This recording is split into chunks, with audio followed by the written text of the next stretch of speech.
আসসালামু আলাইকুম।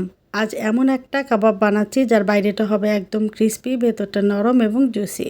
বড় বড় বাবুর্চিদের হাতের কাবাব যেমন মজা হয়, ঠিক একই রকম মজা হবে আজকের কাবাবগুলো।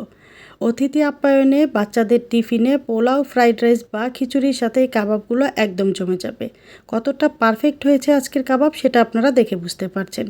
ঘরোয়া সাধারণ কিছু উপকরণে আজকের কাবাবগুলো বানিয়েছি। একদম পারফেক্ট কাবাব বানানোর জন্য বেশ কিছু টিপস থাকবে পুরো রেসিপি জুড়ে, যা আপনাদের কাজে আসবে। তো চলুন আজকের মূল রেসিপিটি শুরু করি। আজকের কাবাব বানাতে আমি এখানে বেশ বড় সাইজের 4টা আলু নিয়েছি। আলুগুলো মাঝখান থেকে কেটে ভালোভাবে ধুয়ে পরিষ্কার করে নিয়েছি।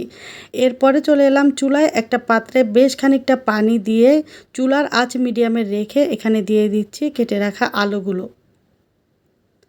এরপরে এখানে দিয়ে দিচ্ছি 1 পিস চিকেন ব্রেস্ট। আমি চিকেনটা খুব ভালোভাবে ধুয়ে পরিষ্কার করে নিয়েছি। এরপরে ঢাকা দিয়ে চিকেন এবং আলু খুব ভালোভাবে সিদ্ধ করে নিব। 15 থেকে 20 মিনিট সিদ্ধ করে নিলে আলু এবং চিকেন খুব ভালোভাবে সিদ্ধ হয়ে যাবে।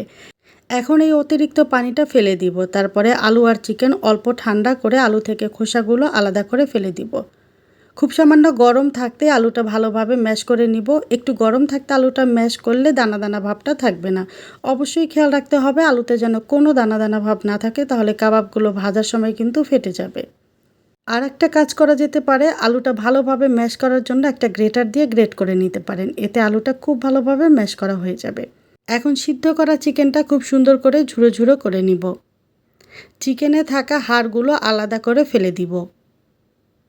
চিকেনটা ঝুড়ো করার সময় খেয়াল রাখতে হবে চিকেনটা যেন খুব সুন্দর করে ঝুড়ো করা হয়, এতে যেন বড় অংশ না থাকে।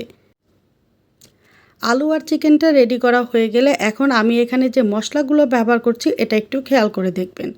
তো প্রথমে আমি এখানে দিয়ে দিচ্ছি বেশ বড় সাইজের 2টা পেঁয়াজ বেরেস্তা। এটা আমি আগেই করে রেখেছিলাম। তারপরে এখানে দিয়ে দিচ্ছি হাফ কাপ পেঁয়াজ কুচি। যদি এই কাবাবটা দীর্ঘদিন ফ্রিজে সংরক্ষণ করতে চান তবে পুরোটাই পেঁয়াজ বেরেস্তা ব্যবহার করবেন।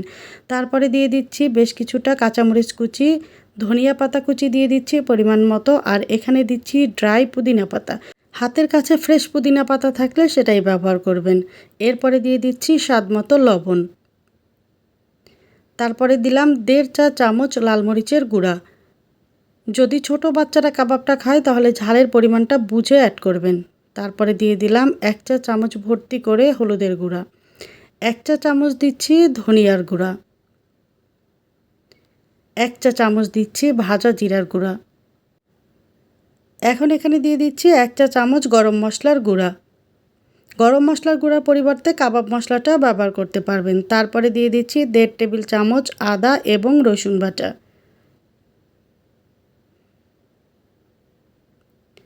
এরপরে এখানে দিয়ে দিচ্ছি 1 টেবিল চামচ ঘি। ঘিয়ের পরিবর্তে যে তেলে পেঁয়াজ বেরেস্তা করেছেন সেটাও ব্যবহার করা যাবে। এরপরে আমি এখানে 3 পিস পাউরুটি 1 মিনিট মতো চুলায় সেঁকে নিয়েছিলাম, সেটা গুঁড়ো করে দিয়ে দিচ্ছি। আমি যে পরিমাণ চিকেন এবং আলু এখানে নিয়েছি সেই পরিমাণ চিকেন আলুর জন্য 3 পিস ব্রেডই যথেষ্ট। এবারে সবগুলো উপকরণ খুব ভালোভাবে মাখিয়ে নিব।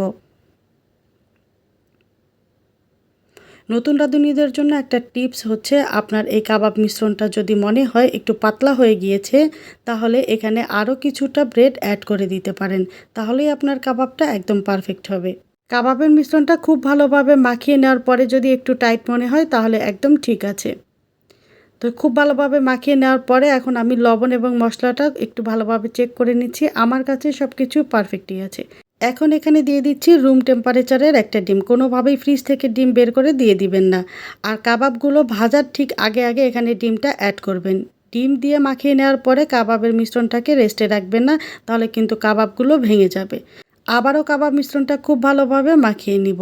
এরপরে হাতটা পরিষ্কার করে শুকনো হাতে খুব সামান্য ঘি মাখিয়ে নিব। এখন পরিমাণ মতো কাবাবের মিশ্রণটা হাতের তালুতে নিয়ে একটু চাপ দিয়ে দিলেই কিন্তু কাবাবের শেপটা হয়ে যাবে। এক এক করে সবগুলো কাবাব বানিয়ে নিব। অনেকগুলো কাবাব একসাথে বানিয়ে ডিপ ফ্রিজে সংরক্ষণ করতে পারেন এয়ারটাইট বক্সে বা জিপলক ব্যাগে। 2 থেকে 3 মাস পর্যন্ত আপনার এই কাবাবগুলো একদম ফ্রেশ থাকবে।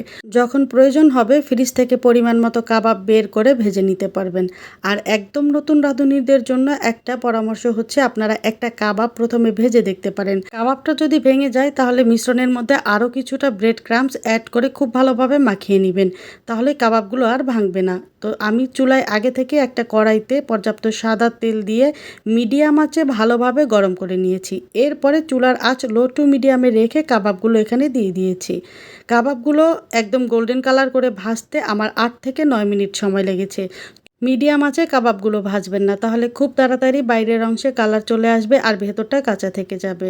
একটু সময় নিয়ে 3-4 বার উল্টে পাল্টে কাবাবগুলো গোল্ডেন ব্রাউন কালার করে ভেজে নেবেন। একটু সময় নিয়ে কাবাবগুলো ভাজলে বেশ অনেকক্ষণ ক্রিস্পি থাকবে। আজ আমি সবগুলো কাবাবই ভেজে নিয়েছি। কাবাবের কালারটা কতটা সুন্দর হয়েছে সেটা কিন্তু আপনারা দেখে বুঝতে পারছেন। একটা কাবাবও ভেঙে যায়নি, ফেটে যায়নি বা নষ্ট হয়নি। আশা করছি আমার আজকের রেসিপিটি আপনাদের কাছে বেশ ভালো লেগেছে। ভালো লাগলে লাইক, কমেন্ট এবং শেয়ার করে দিতে ভুলবেন না প্লিজ। আর এমনই সব মজার মজার রেসিপি পেতে আমার চ্যানেলটি সাবস্ক্রাইব করে সাথে থাকা বেল আইকনের অল অপশনটি সেট করে রাখতে পারেন। এতে করে আমার আপলোডকৃত সকল ভিডিও আপনারা সাথে সাথে পেয়ে যাবেন। দেখা হবে অন্য কোনো রেসিপিতে। ততক্ষণ পর্যন্ত ভালো থাকবেন। আল্লাহ হাফেজ।